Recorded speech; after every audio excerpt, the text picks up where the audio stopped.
gente é muito aqui do extremo, ali no início, de Minas Gerais, Teixeira de Freitas, até Porto Seguro, ficava por ali. Um dia nós atravessamos, minha primeira vez dirigindo, 19 anos, primeira viagem depois que tirei a carteira, e lá vai eu. Andamos 3.000 quilômetros sem dividir volante com ninguém, até que dei uma cochiladinha, chegando mais de volta, e aí o motorista me acordou, num caminhão, não sei pra quê, me acordou, e aí eu saí do volante. Já estava chegando. Bom, mas o certo é que caminho tem 3 etapas, e durante o processo, saindo de Ilhéus, chegando em Ilhéus, um grande trevo, você que conhece ali, para pegar de novo aí a 101, um grande trevo, uma série de possibilidades de sair naquele trevo, e eu, 20 e tantos anos antes do GPS, tinha dado a minha olhada no mapa e achava que estava no caminho certo, e peguei uma estrada. Meu pai do meu lado, isso meio preocupado, eu vi na cara do meu pai depois de algumas dezenas de quilômetros que ele estava preocupado. Falei, pai, o que está acontecendo? Você está cismado com o quê? Ô filho, eu não conheço essa estrada. Por que você não me disse na hora que você começou? Eu estou vendo você meio inquieto aí e tal, mas o certo é, querido, que eu nunca chegaria ao meu destino a partir daquela estrada que eu tomei. Uns 70 quilômetros depois, arrependido, eu voltei atrás, não para outra coisa, a não ser para o lugar que eu me perdi. E ali a gente recomeça o nosso destino. Quando vem sobriedade, em relação à nossa caminhada, a gente percebe que às vezes estamos perdidos, literalmente perdidos, e às vezes essa sensação aqui de deserto que o povo vivia, essa sensação realmente de estar perdido, e eu preciso de saber de onde que eu venho, onde que eu estou e para onde que eu vou, para que eu possa amadurecer na minha caminhada. Então estamos olhando para o texto sagrado, o livro de Êxodo. Êxodo significa saída, caminhada. Significa essa travessia que o povo fez a partir do Egito até a Terra Prometida. Mas ainda assim, eu preciso de perguntar para vocês onde é que eles estavam, de onde que eles vinham, para onde que eles iam realmente, e aplicar isso às nossas vidas. Onde é que nós estamos? De onde é que a gente está vindo e para onde que a gente vai? Acho que a primeira pergunta é quem eram aqueles viajantes? Aqueles viajantes eram o povo mais famoso da Terra. Uma época que a internet, se alguém falasse disso naquela época, né, seria difícil de imaginar, de acreditar que em tempo real, aliás, quando eu era menino, eu ouvia falar que um dia teríamos um celular que você conversaria aqui e veria o outro em tempo real. Eu falei, isso é demais. Ouvir a voz do outro já era demais. É demais. Agora, eu ver o outro em tempo real. E ontem à noite, durante a nosso jantar, deu uma saudadinha. E a Dani chegou e perguntou, cadê Maria? E eu falei, vamos caçar Maria. Aí eu chamei em vídeo e nós conversamos com Maria. Ela começou primeiro, depois eu fui lá e conversamos em tempo real, e vendo onde ela estava, etc. O cabelinho novo dela que ela cortou e tal. Querido, aquele povo era o povo mais famoso da Terra. E naquela época que não tinha essas coisas que temos hoje, o mundo inteiro sabia deles. Tinha medo deles. Na época, alguns anos depois, para eles atravessarem a terra de um pessoal que era parente, inclusive, deu um maior BO. O rei disse, por aqui vocês não passam. Eles tiveram que atravessar, porque eles tinham medo deles. Então Moisés mandou dizer assim, não, nós queremos apenas atravessar, usar a estrada, nós não colheremos nada, nós temos comida, nós temos mantimento, nós queremos atravessar. E eles não puderam atravessar, tamanho era o horror que eles tinham daquela nação, pelo que Deus havia feito na vida deles. E esse povo era um povo que estava no caminho. Deus tinha um grande plano para eles. Deus tinha algo muito específico para eles. E a primeira etapa do caminho era fazer as perguntas para que Deus lhe desse as respostas, porque, como eu, perdido na Bahia, a turma não estava fazendo a pergunta certa para a pessoa certa, para ter a resposta certa.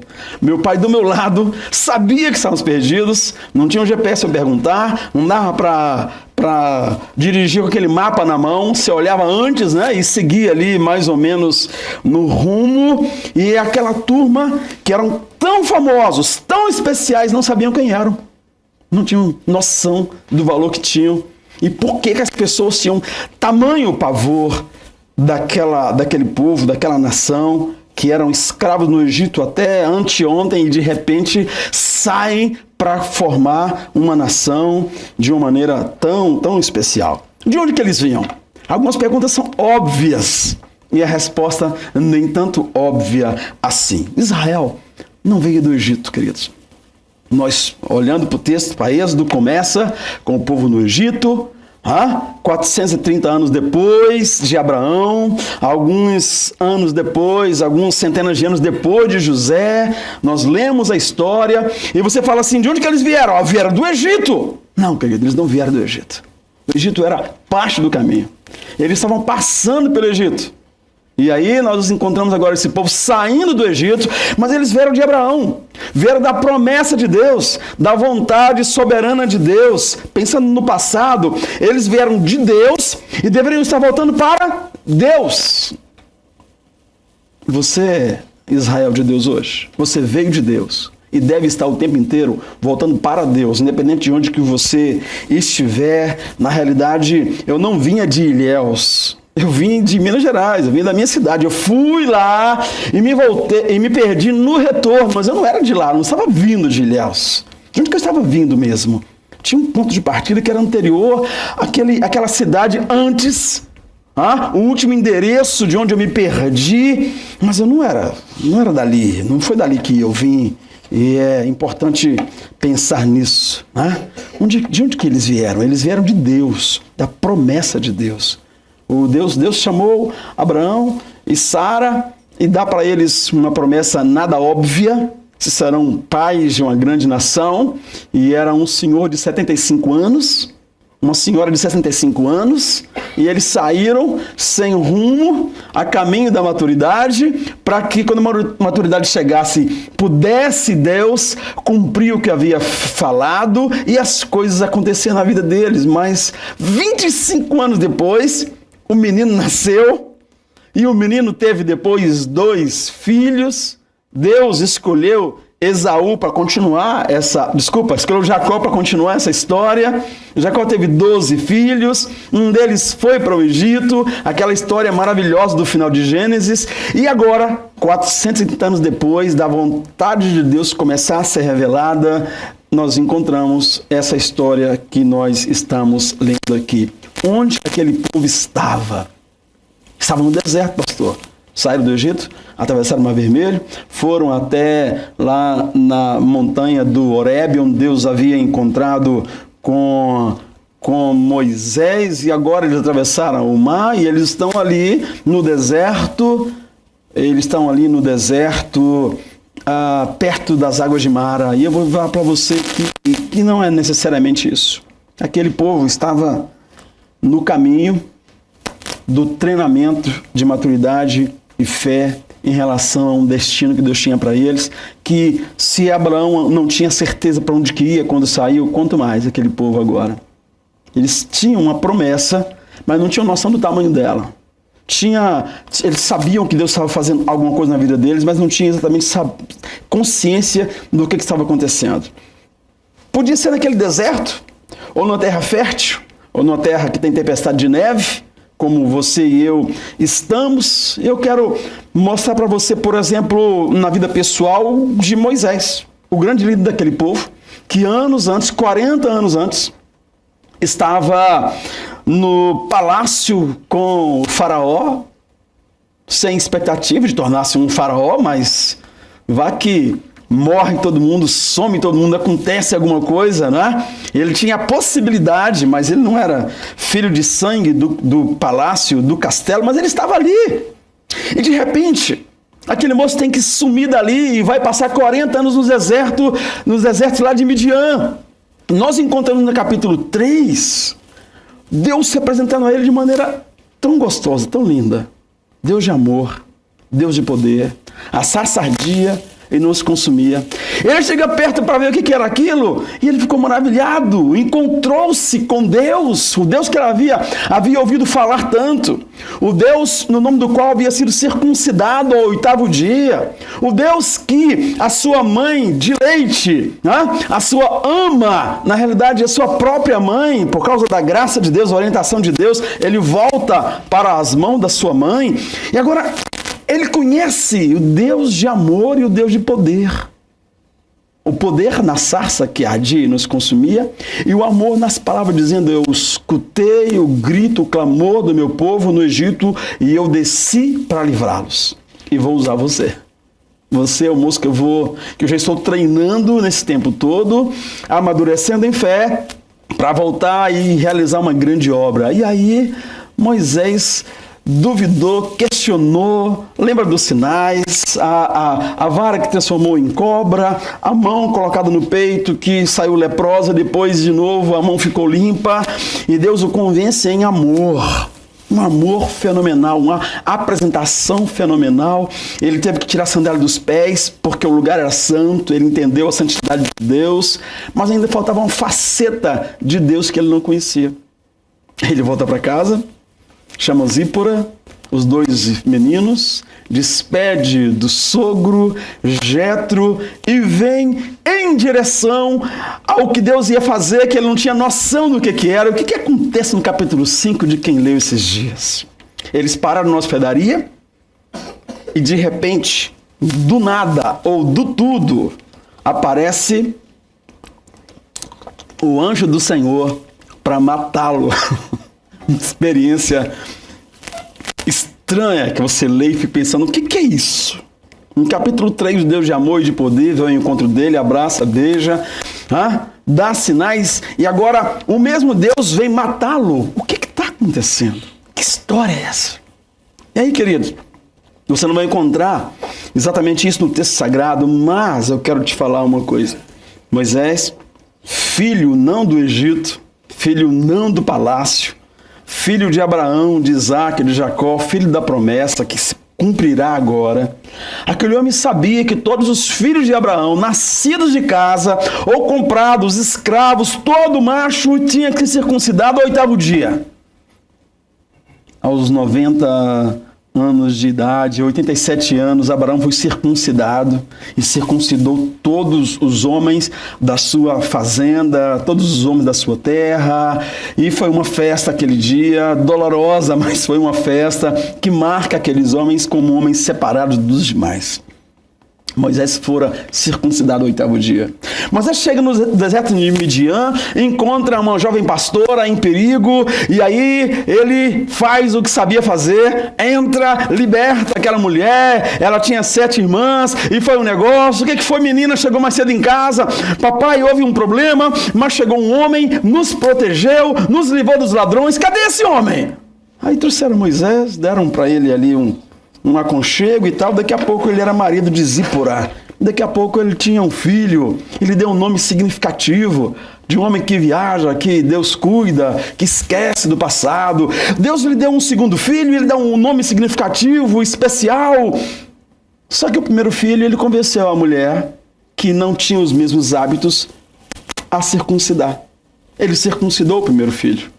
O segundo filho, eu fico imaginando, acaba dizendo, pera lá, eu vi você pegando o pobre do menininho, o menino tinha 8 dias, e fazendo aquela maldade com ele, com uma pedra afiada, e agora você vai pegar o meu segundo filho, o meu caçulinha, vai fazer a mesma coisa. Você não vai fazer isso. Ele não circuncidou o segundo filho, circuncidou o primeiro, o segundo não. E aí, ele se encontra com o Deus de justiça, esse Deus que é amor, que é poder, também é a justiça.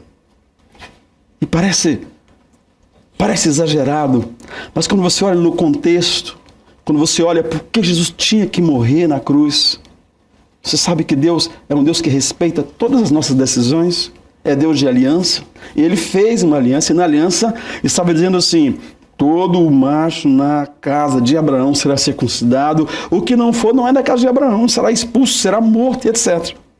Então aquele impulso, aquele anjo que aparece, Eu não sei como é que foi aquela experiência, porque é uma experiência que Moisés estava tendo e que Zípora percebeu.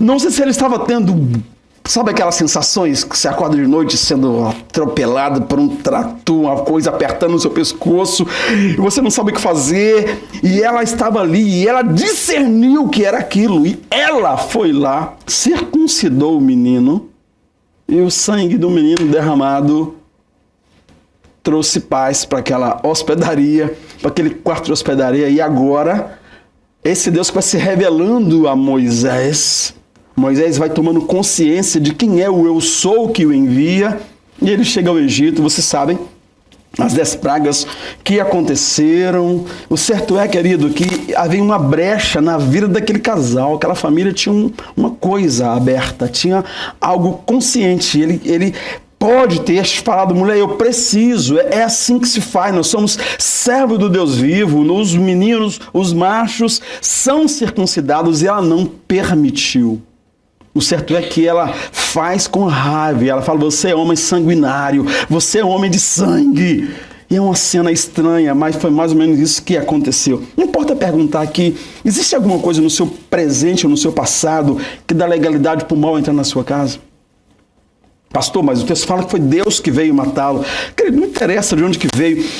Havia alguma coisa na vida daquele casal que permitiu que aquilo acontecesse. Mesmo que o texto fala que Deus veio matá-lo, a justiça de Deus se estabeleceria ali se ele morresse ali, como descendente direto da promessa. Eu queria que você pensasse nisso. Pecado guardado, vivido no passado. Pensa nisso nessa noite.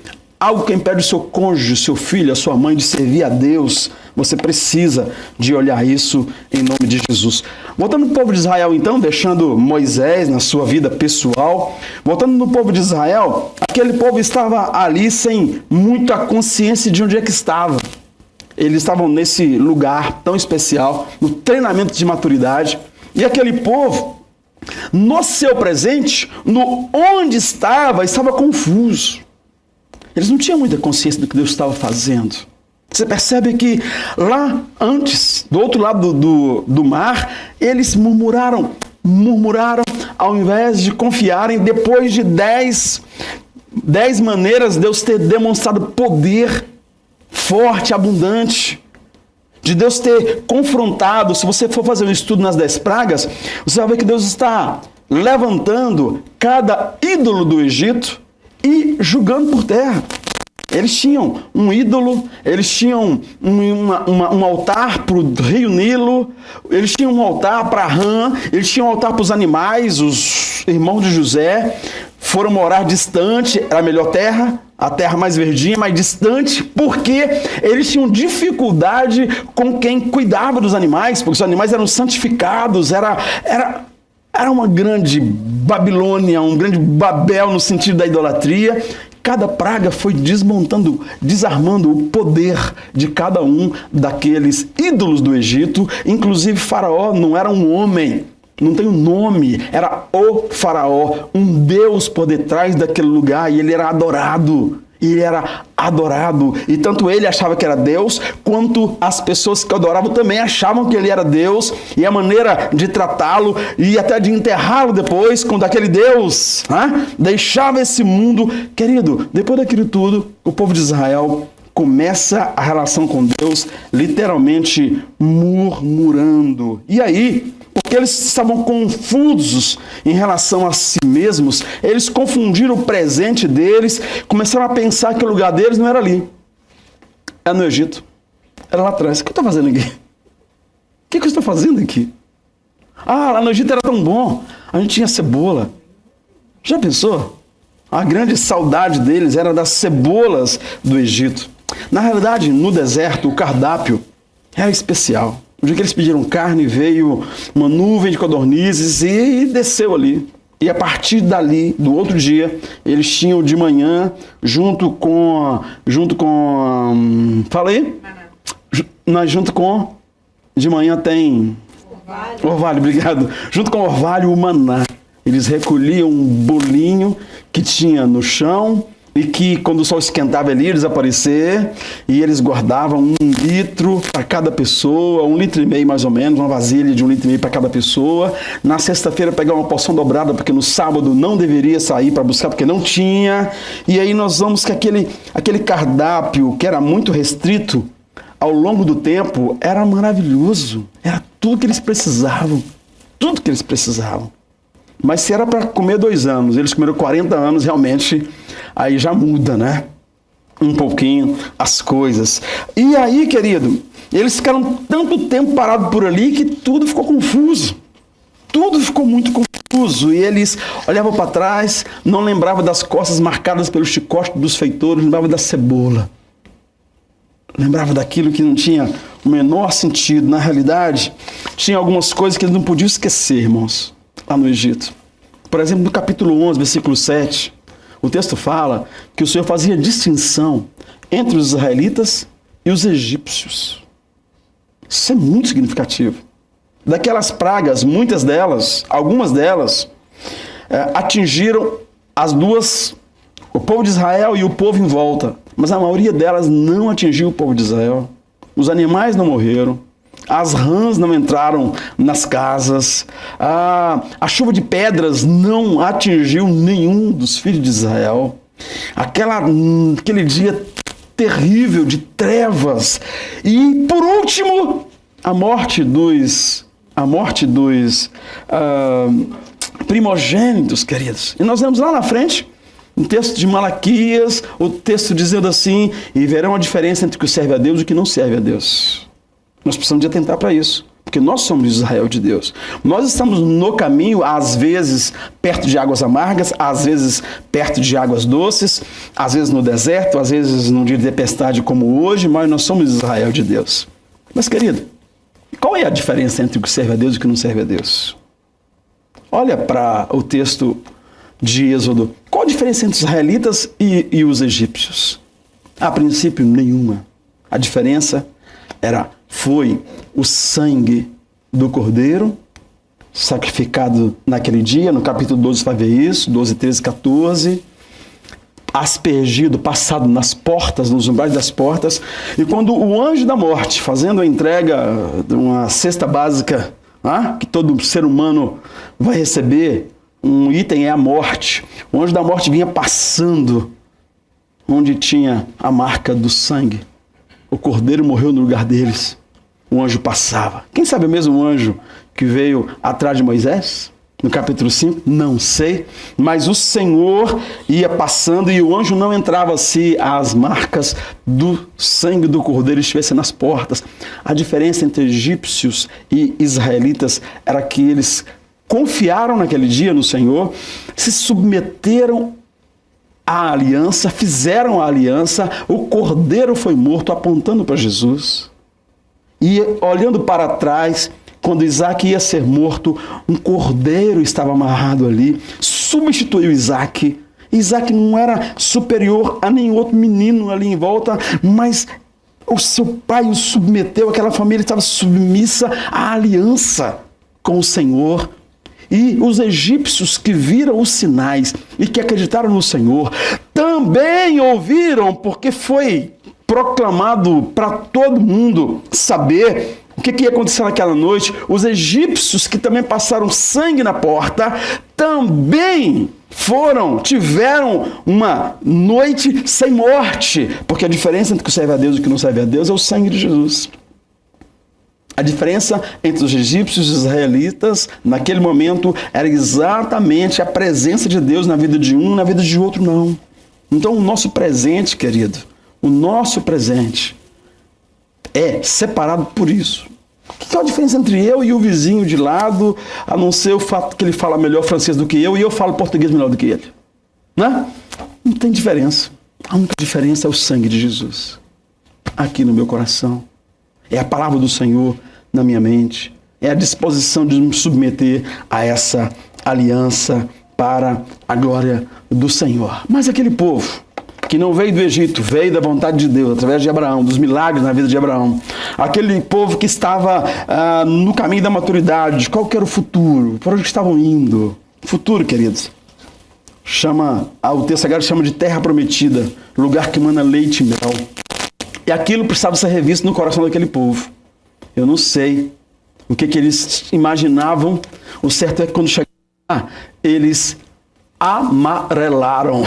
2 anos depois, comendo aquele maná, que era uma delícia para 2 anos, eles não puderam entrar na terra porque eles tinham uma visão de futuro, um projeto de Deus diferente do que estava no coração deles. E por não entender o futuro, no futuro, onde era o alvo de Deus para eles, serem o berço, serem o colo, o útero, onde Deus seria feito gente, da encarnação de Deus, lá na frente, quando o Verbo se fez gente e habitou entre nós, eles não o reconheceram, eles não o amaram, eles amaram mais as trevas do que a luz. O Verbo se fez carne, habitou entre nós, o capítulo 1 de João. Vimos a sua glória como a glória do Pai, a plena manifestação do Deus de poder, do Deus de amor, do Deus de justiça, estava ali na pessoa de Jesus e eles não o compreenderam, eles não o aceitaram e eles fizeram o que fizeram. E nós sabemos que o futuro daquele povo, a terra que mana leite e mel, na realidade eles nunca alcançaram porque eles não compreenderam. A religiosidade deles lá no futuro fazia com que eles pensassem que eles eram superiores aos vizinhos, aos egípcios, aos samaritanos em volta, só pelo fato de serem filhos de Abraão.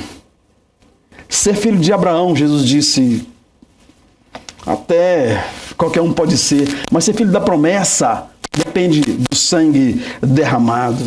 No futuro, eles não suportavam Jesus curando uma senhora que estava 18 anos encurvada, olhando para o chão, uma dor terrível na coluna, e Jesus curou no sábado.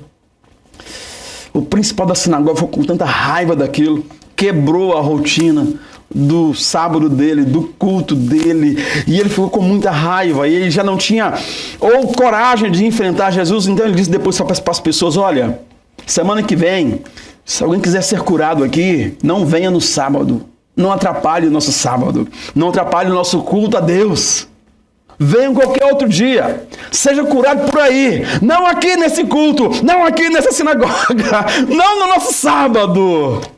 No futuro, eles não reconheceram a terra prometida. Quando a terra prometida chegou, quando o leite e o mel chegou, eles não reconheceram. Esqueceram que a diferença entre egípcios e israelitas era o sangue nos umbrais da porta. E que todo egípcio que vira o sinal, que se submetia àquela aliança, era salvo e tirado do Egito e trazido junto para a terra prometida. Efésios 2 fala disso. Pela graça sois salvos por meio da fé. Isso não vem de vós, é dom de Deus. Não vem de obras para que ninguém se glorie. E aí, nós estamos aqui no capítulo 15, no versículo 22, diante das águas amargas. Se soubessem de onde vieram, queridos, e lembrassem da mão forte que os tirou do Egito, talvez esperaria o 11º milagre, 12º, se eu contasse com o mar que se abriu. E aí, as águas amargas teriam um significado diferente para eles. Na realidade, as águas amargas significam uma vida sem ação de Deus na nossa vida. Aquelas águas amargas têm esse sentido. O nosso futuro vai depender dessas respostas.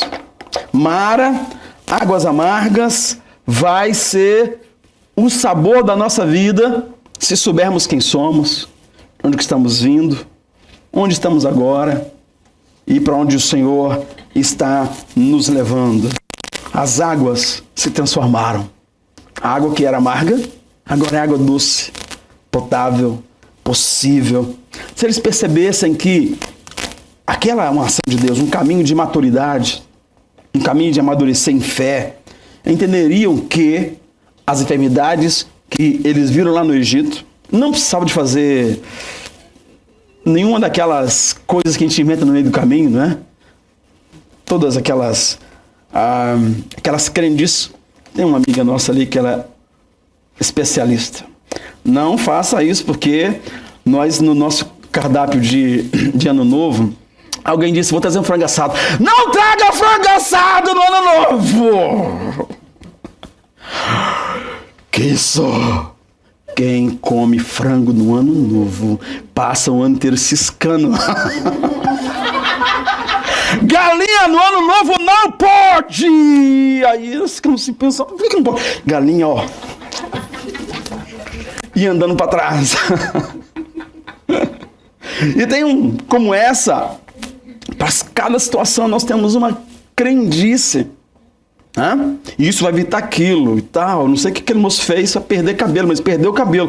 Se conhecesse antes a minha amiga, era ele te falar assim, ó, faça isso e o seu cabelo nunca vai cair. Ou vai cair se continuar fazendo isso. É assim que a gente aprendeu algumas coisas. Mas deixa eu ler para você o texto. Em Mara, versículo 25 e 26. Em Mara, o Senhor lhes deu leis e ordenanças e os colocou à prova, dizendo-lhes, se vocês derem atenção ao Senhor, o seu Deus, e fizerem o que ele aprova, se derem ouvidos aos seus mandamentos e obedecerem a todos os seus decretos, não trarei sobre vocês nenhuma das doenças que eu trouxe sobre os egípcios, pois eu sou o Senhor que os cura. O que você precisa de fazer? O que eu preciso de fazer?